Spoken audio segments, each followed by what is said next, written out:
Hello friends, study with BS classes में आपका बहुत बहुत स्वागत है। आज हम डीएनए प्रोफाइलिंग और साइंस एंड टेक्नोलॉजी के तहत इसके आगे की चीज़ों को जानेंगे। डीएनए फिंगरप्रिंटिंग के बारे में जानेंगे। तो आनुवंशिक पदार्थों में पाए जाने वाले सूक्ष्म विशिष्टताओं के आधार पर किसी व्यक्ति या जीव की पहचान स्थापित करना डीएनए प्रोफाइलिंग कहलाता है। डीएनए प्रोफाइलिंग के लिए किसी व्यक्ति या जीव के शरीर से रक्त कोशिका, लार में उपस्थित कोशिका, त्वचा कोशिका, शुक्राणु, जड़ सहित बाल तथा शरीर के अन्य ऊतकों से डीएनए की प्राप्ति की जाती है। इस तकनीक का विकास 1984 में ब्रिटेन के वैज्ञानिक सर एलेक जेफरेस ने किया था। भारत में इसका विकास 1988 में सीसीएमबी में किया गया है। 1989 में पहली बार भारतीय न्यायालय में साक्ष्य के रूप में प्रस्तुत किया गया है। न्यायिक प्रयोग के लिए DNA profiling CDFD centre for DNA fingerprinting and diagnostics Hyderabad में किया जाता है। डीएनए प्रोफाइलिंग में मुख्य रूप से दो तकनीकों का प्रयोग किया जाता है। कौन कौन सी? पहली PCR पॉलीमरेज चेन रिएक्शन, इसमें डीएनए की मात्रा बढ़ाई जाती है। दूसरी है साउदर्न ब्लोटिंग टेक्निक्स, इसके द्वारा डीएनए के विशिष्ट खंडों की पहचान की जाती है। इन विशिष्ट खंडों को VNTR variable number of tandem repeats कहते हैं। नॉर्दर्न ब्लोटिंग टेक्निक्स क्या है? इसमें आरएनए की जांच की जाती है। वेस्टर्न ब्लोटिंग टेक्निक क्या है? प्रोटीन की जांच करता है। ये एचआईवी की जांच के लिए। डीएनए प्रोफाइलिंग के अनुप्रयोग देखते हैं हम। सबसे पहले देखते हैं अपराध अनुसंधान में। इसके अंतर्गत संदिग्ध अपराधियों की पहचान करने में, शवों की पहचान करने में, मातृत्व और पितृत्व की पहचान करने में, प्रवासी मामले के निपटान में। ठीक है। स्वास्थ्य के क्षेत्र में क्या है?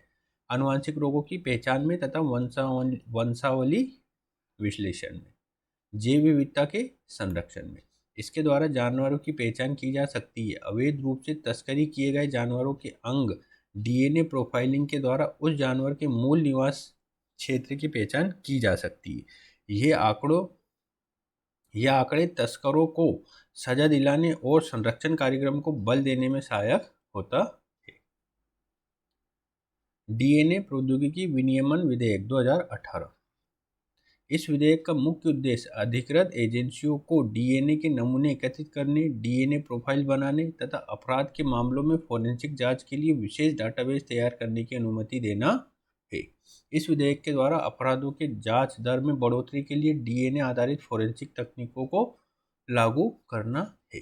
इसके अंतर्गत अधिकृत एजेंसियां अलग अलग वर्गों के डीएनए आंकड़ों को एकत्रित कर सकती है तथा इनका प्रयोग विधिक कार्यों में कर सकती है, जैसे अपराध स्थल से प्राप्त डीएनए, संदिग्ध अपराधियों से के डीएनए, गुमशुदा व्यक्तियों एवं अज्ञात शवों के लिए तथा न्यायिक तौर पर घोषित अपराधियों के डीएनए।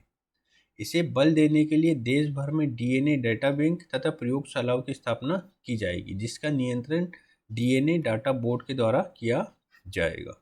कुछ सामाजिक कार्यकर्ताओं ने इस विधेयक का विरोध भी किया है, जिसका कारण डीएनए में अंतर्निहित आनुवंशिक आंकड़ों के दुरुपयोग होने की संभावना है। इस दुरुपयोग से निजता का हनन का मामला बन सकता है। हालांकि जैव प्रौद्योगिकी विभाग के आंकड़े स्थायी रूप से संरक्षित नहीं होंगे। इन आंकड़ों को विधिक मामलों के निपटान तक सुरक्षित रखा जाएगा तथा निपटान के बाद न्यायिक आदेश के द्वारा इन आंकड़ों को हटा दिया जाएगा।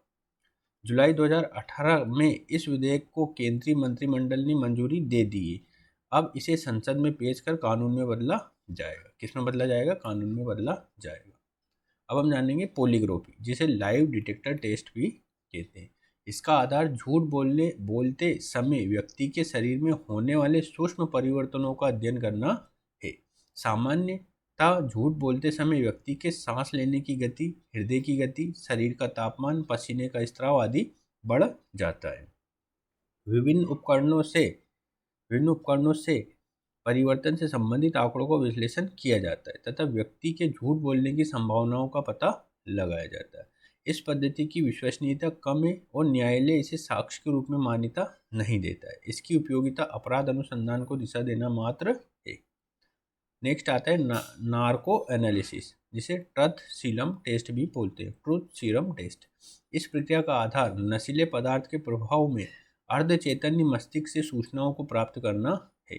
अर्ध चेतन अवस्था से व्यक्ति के विचार व्यक्ति के विचार करने, झूठ बोलने या योजना बनाने जैसी समझ समाप्त हो जाती और व्यक्ति संभवतः अपराध से जुड़ी जानकारियों को सही बताता है। हालांकि नशे की हालत में उच्चारण और भाषा अस्पष्ट हो सकती और दिए गए उत्तर से असंबंधित भी हो सकती है। ट्रुथ सीरम में क्या क्या प्रयोग किया जाता है? सोडियम पेंटाथॉल और सोडियम अमाइटाइल का शरीर पर घातक दुष्प्रभाव होता है। इसका ये प्रक्रिया विश्वसनीय नहीं है, इसलिए न्यायालय इसे साक्ष्य के रूप में मान्यता नहीं देता है। ये आपराधिक छानबीन की दिशा देना इसका उद्देश्य होता है। नेक्स्ट आता है हमारा ब्रेन मैपिंग, जिसे ब्रेन फिंगरप्रिंटिंग भी हम कहते हैं। इस प्रक्रिया में ईईजी इलेक्ट्रोइंसाइफेलोग्राम की मदद से व्यक्ति के मस्तिष्क तरंगों का अध्ययन किया जाता है तथा अपराध से जुड़े तथ्यों और आंकड़ों को उसके सामने प्रदर्शित कर उसके मस्तिष्क से संबंधित तरंगों को प्राप्त करने की कोशिश की जाती है। हालांकि विश्लेषण के आधार पर व्यक्ति के अपराध से जुड़े होने या न होने को तय किया जाता है। इस प्रक्रिया को P300 टेस्ट या पल्स 300 भी कहते हैं। इस प्रक्रिया में किसी भी नशीले पदार्थ का प्रयोग नहीं किया जाता है और ना ही कोई सवाल पूछे जाते। अपराध अनुसंधान की दृष्टि से ये सर्वाधिक सटीक व विश्वसनीय विधि है। इसमें व्यक्ति को मानसिक व शारीरिक प्रताड़ना से नहीं गुजरता है। न्यायालय इसे साक्ष्य के रूप में मान्यता नहीं देता है।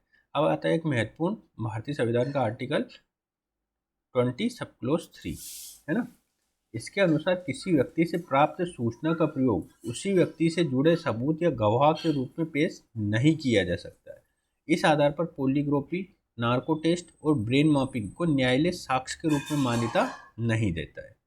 एक केस हुआ था Shrimati Selvi versus Karnataka, state of Karnataka. ये मई 2010 में हुआ था। इस न्यायिक विवाद में सुप्रीम कोर्ट ने अपने मूल फैसले में कहा कि polygraphy, narco test, DNA profiling आदि बिना व्यक्ति की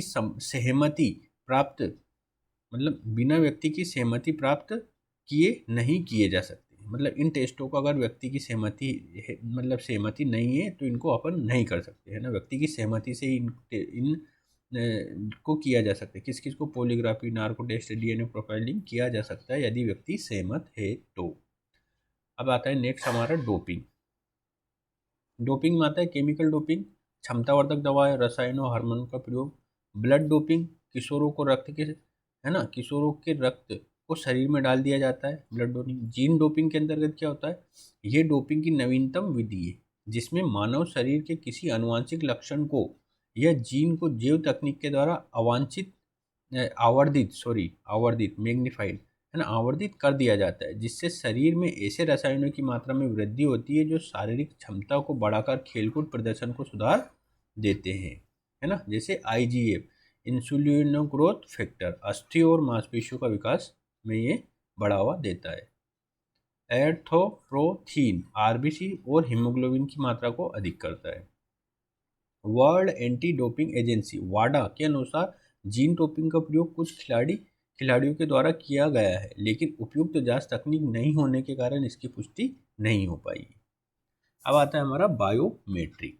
शारीरिक तथा व्यवहारिक लक्षण के आधार पर किसी व्यक्ति की पहचान को स्थापित करने की तकनीक को बायोमेट्रिक कहते हैं। इस तकनीक में व्यक्ति के विशिष्ट और अपरिवर्तनशील गुणों का अध्ययन किया जाता है।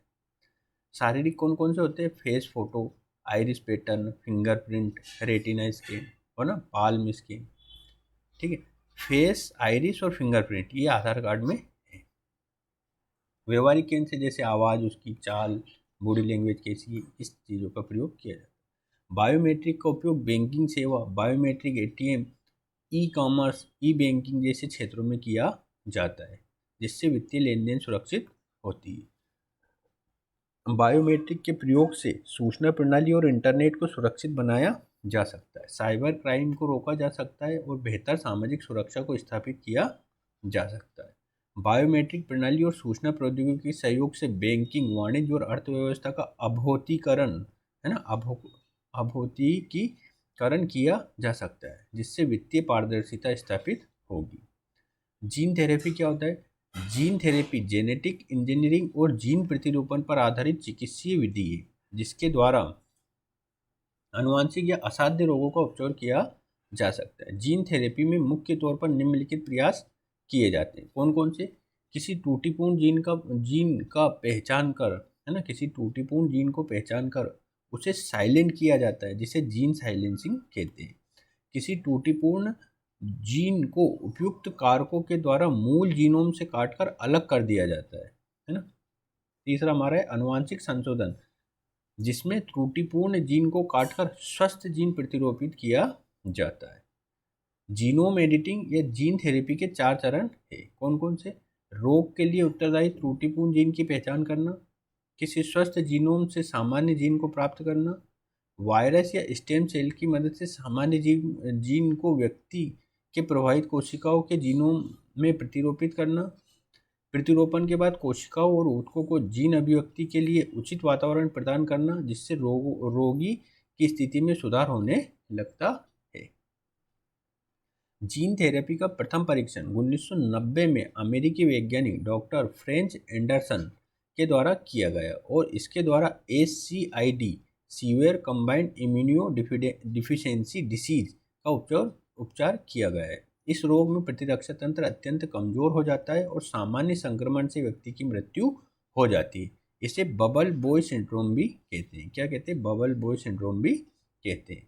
जीन थेरेपी में कुछ अन्य प्रयोगों में कैंसर के जीवों को निष्क्रिय कर कैंसर का उपचार भी किया गया है। वर्ष 2000 से 2016 तक पूरे विश्व में 1000 से ज़्यादा जीन थेरेपी परीक्षण किए गए तथा इसके द्वारा कई गंभीर रोगों का उपचार किया गया जैसे SCID, Parkinson, lymphoblastics, leukaemia, prostate cancer, है ना, कोजिंटल रेटिनल डिफेक्ट्स, हीमोफेलिया आदि। इसके सफलता की दर कम होने के कारण इसका प्रयोग विश्व के ज़्यादातर देशों में परीक्षण के स्तर पर किया जाता है। ये मान्य चिकित्सीय रूप में विश्वरूपी स्तर पर उपलब्ध नहीं है। हालांकि USA, यूरोप, रूस, चीन ने कुछ उपचारों के संदर्भ में जीन चिकित्सा व्यावसायिक रूप से उपलब्ध है। जैसे 2017 में नोवार्टिस USA ने लिम्फोब्लास्टिक ल्यूकेमिया के उपचार के लिए जीन चिकित्सा पद्धति काइमेरिया को व्यावसायिक रूप से बाजार में उतारा है जिसे अमेरिकी सरकार के द्वारा मान्यता दी गई है। 2013 में क्रिस्पर-Cas9 तकनीक की खोज के बाद जीन चिकित्सा के क्षेत्र में तेजी आई है क्योंकि यह पद्धति मानव जीनोम संशोधन की सर्वाधिक सरल और सटीक विधि है। टाइप्स ऑफ जीन थेरेपी कौन कौन सी होती है? पहली होती है सोमेटिक सेल जीन थेरेपी। इसमें सिर्फ प्रभावित अंगों और कोशिकाओं में जीन प्रत्यारोपण या संशोधन किया जाता है जिसका प्रभाव सिर्फ उसी व्यक्ति तक सीमित रहती है, ये अगली पीढ़ी में स्थानांतरित नहीं होता है। नेक्स्ट आता है हमारा जर्म लाइन या जर्म सेल जीन थेरेपी। भावी या आने वाली पीढ़ी, भावी पीढ़ियों को रोग से बचाने के संदर्भ में इस विधि में प्रजनन कोशिकाओं में भी जीन प्रत्यारोपण या संशोधन किया जाता है। ये एक विवादास्पद विधि है जो लगभग सभी देशों में प्रतिबंधित है। जीन थेरेपी के नकारात्मक पक्ष, इसमें सफलता का दर निम्न है ना। जीन थेरेपी में सफलता का दर निम्न है। जीन संवाहक के रूप में विषाणुओं के प्रयोग से अंगों में विषाक्तता और अंगों के विफल हो जाने की स्थिति पैदा हो सकती है। जीन चिकित्सा में स्तंभ कोशिकाओं के प्रयोग से कुछ परीक्षणों में कैंसर का जन्म हुआ है। जीन चिकित्सा का प्रभाव सामान्यतः कोशिका विभाजन के साथ साथ कम होने लगता है जो कुछ समय बाद प्रभावहीन हो जाता है। जीन चिकित्सा में भारत की स्थिति क्या है? भारत जीन चिकित्सा के क्षेत्र में विश्व के 10 सर्वाधिक विकसित देशों में से एक है। इस क्षेत्र में लगभग 10 भारतीय प्रयोगशालाएं कार्य कर रही हैं। इस दृष्टि से भारत एशिया का तीसरा सबसे बड़ा देश है। भारतीय प्रयोगशालाओं में जीन चिकित्सा अनुसंधान का मुख्य उद्देश्य कैंसर का उपचार करना है। इस अनुसंधान क्षेत्र को नियंत्रित करने के लिए वर्ष 2014 में जीन प्रौद्योगिकी विभाग और ICMR ने दिशा निर्देश जारी किए हैं जिसके अनुसार जीन चिकित्सा से संबंधित सभी कार्य चिकित्सीय परीक्षण के तौर पर किए जाएंगे। इन्हें उपचार का दर्जा नहीं दिया जाएगा तथा किसी भी नए परीक्षण से पहले ICMR से अनुमति लेनी होगी, है ना। जीन थेरेपी उत्पाद को नई औषधि के रूप में परिभाषित किया गया है। ये क्रिस्पर Cas9 तकनीक है, ठीक है। ये इसी में बताया गया है। Cas9 एक प्रोटीन होता है ना, इस तरह से इसका सीजर से प्रयोग किया जाता है वो इसमें वर्णित किया गया है। क्रिस्पर Cas9 तकनीक किसी कोशिका के जीनोम को संपादित करने की नई तकनीक है, जिसके द्वारा अत्यंत सरल और प्रभावी तरीके से आनुवंशिक संशोधन किया जा सकता है। क्रिस्पर Cas9 मूल रूप से जीवाणुओं में पाए जाने वाला प्रतिरक्षा प्रणाली है, जिसके द्वारा जीवाणु विषाणुओं के लिए प्रतिरक्षा प्राप्त करते हैं। वर्ष 2013 में क्रिस्पर Cas9 का प्रयोग मानव जीनोम संशोधन के संदर्भ में संभव हुआ और इसे उस वर्ष की सबसे बड़ी वैज्ञानिक उपलब्धि मानी गई। क्रिस्पर Cas9 प्रणाली के दो भाग हैं, कौन कौन से? पहला है sgRNA सिंगल गाइडेड आरएनए, इस पर लक्ष्य जीन के पूरक आनुवंशिक अनुक्रम पाए जाते हैं। दूसरा आता है Cas9 एंजाइम, ये sgRNA पर पाए जाने वाला रेस्ट्रिक्शन एंडोन्यूक्लियोस है। sgRNA जो होता है लक्ष्य जीन के साथ पूरकता के सिद्धांत का पालन करते हुए जुड़ जाता है तथा Cas9 लक्ष्य जीन को काटकर मूल जीनोम से अलग कर देता है। इससे आनुवंशिक संशोधन की प्रक्रिया न्यूनतम हस्तक्षेप के साथ अत्यंत सरलता और सटीकता से संपन्न होती है। क्रिस्पर Cas9 का प्रयोग कहाँ कहाँ होता है? इसका सबसे बड़ा लाभ जीन थेरेपी के रूप में होगा, जहाँ आनुवंशिक संशोधन से त्रुटिपूर्ण जीन को हटाया जा सकता है। उदाहरण, अगस्त 2017 में Oregon Health and Science University USA में के वैज्ञानिकों ने इस तकनीक की मदद से निषेचन के समय भ्रूण में आनुवंशिक संशोधन कर हाइपरट्रोपिक माइकोड्रोप्थी रोग का उपचार किया। इस रोग में हृदय की मांसपेशियां मोटी हो जाती है, जिससे हृदयघात का खतरा बढ़ जाता है ना। चीन और अमेरिका के कई चिकित्सीय प्रयोगों में इस पद्धति का उपचार कैंसर के उपचार के लिए किया गया है ना। मई 2017 में चीन में हुए एक परीक्षण में इसके द्वारा चूहे में HIV संक्रमण को नियंत्रित किया गया है। इस तकनीक के प्रयोग से कई हानिकारक विषाणुओं के संदर्भ में स्थायी प्रतिरक्षा प्राप्त की जा सकती है। कृषि क्षेत्र में जीनोम संशोधन की इस सरल विधि के प्रयोग से जीन फसलों का विकास कम समय में किया जा सकता है ना। क्रिस्पर का पूरा नाम क्या है? Clustered regularly interspaced short palindromic repeats. Cas9 का फुल फॉर्म क्या है? CRISPR associated protein 9। एक नोट देखते हैं यहाँ पे, वर्तमान अनुप्रयोगों में कई शोधकर्ताओं ने क्रिस्पर Cas9 की सटीकता पर सवाल उठाए हैं, जिसमें इसकी सटीकता अनुमान से कम होने और कुछ मामलों में जीनोम को नुकसान पहुंचाने की बात कही गई है। अब हम देखेंगे बायो रेमेडिएशन, जैव उपचार। सूक्ष्म जीवों, कवकों तथा वनस्पतियों के प्रयोग से पर्यावरणीय प्रदूषण को नियंत्रित करना तथा पर्यावरण को स्वस्थ अवस्था तक वापस लाना जैव उपचार कहलाता है। जैव उपचार की विधियां या प्रकार कौन कौन से? पहला है इन सीटू बायो रेमेडिएशन, है ना। 100 स्थानीय जैव उपचार, इसमें प्रदूषण को उसके स्रोत या मूल स्थान पर उपचार किया जाता है, जैसे मृदा या जल का जैव उपचार। एक्स सीटू या बाह्य स्थानीय, इस विधि में प्रदूषण को मूल स्थान से अलग उपचारित किया जाता है। इसके लिए उच्च तकनीक और यंत्रों का प्रयोग किया जाता है, जैसे जल शोधन केंद्र। बायो आर्ग्यूमेंटेशन, इस विधि में जल या मृदा में ऐसे सूक्ष्म जीवों की मात्रा बढ़ाई जाती है जो जैव उपचार की प्रक्रिया को तीव्र कर देते हैं, जैसे जल शोधन के लिए जीवाणु का प्रयोग, मृदा में एजिटोबैक्टर का प्रयोग। ऐसे कारक जैविक पदार्थों का विघटन तीव्र गति से कर देते हैं। अब हम देखेंगे बायो स्टिमुलेशन, ये क्या होता है चौथी विधि में? इस विधि में मृदा और जल राशियों में पोषक तत्वों और ऑक्सीजन की मात्रा बढ़ाई जाती है, जिससे सूक्ष्म जीवों की मात्रा में वृद्धि हो जाती है तथा जैविक उपचार की क्रिया तेज हो जाती है, जैसे जल शोधन केंद्र में जल में ऑक्सीजन की मात्रा बढ़ाई जाती है। नेक्स्ट आता है माइक्रो रेमेडिएशन, कवकों के द्वारा जैव उपचार, है ना। कवक विघटक के जो हानिकारक और जटिल पदार्थों को सरल पदार्थों में तोड़ देते हैं, जैसे माइकोरिजा का खेतों में प्रयोग। फाइटो रेमेडिएशन, इस विधि में विभिन्न पेड़ पौधों के प्रयोग में मृदा तथा जल में उपस्थित हानिकारक तत्वों को अवशोषित कर लिया जाता है, जिससे विषाक्तता कम होती है। जैसे सूरजमुखी, सरसों, पेलिकस, है ना, विलो आदि के प्रयोग से मृदा में उपस्थित सीसा, आर्सेनिक, कैडमियम जैसे भारी तत्वों को अवशोषित किया जा सकता है। जैव उपचार के लाभ कौन कौन से? जैव उपचार जैव भू रासायनिक चक्र पर आधारित है, जो बिना हानिकारक प्रभाव उत्पन्न किए प्रदूषण के स्तर को कम कर सकता है। इस प्रक्रिया की लागत मूल्य कम है और इसमें रासायनिक उपचार के जैसे हानिकारक प्रभाव नहीं है। जैव उपचार की कमियां कौन कौन सी? इस प्रक्रिया की दर मंद है, फलस्वरूप इसमें अधिक समय लगता है तथा इसमें अधिक मात्रा में उपस्थित प्रदूषकों की सफाई नहीं की जा सकती।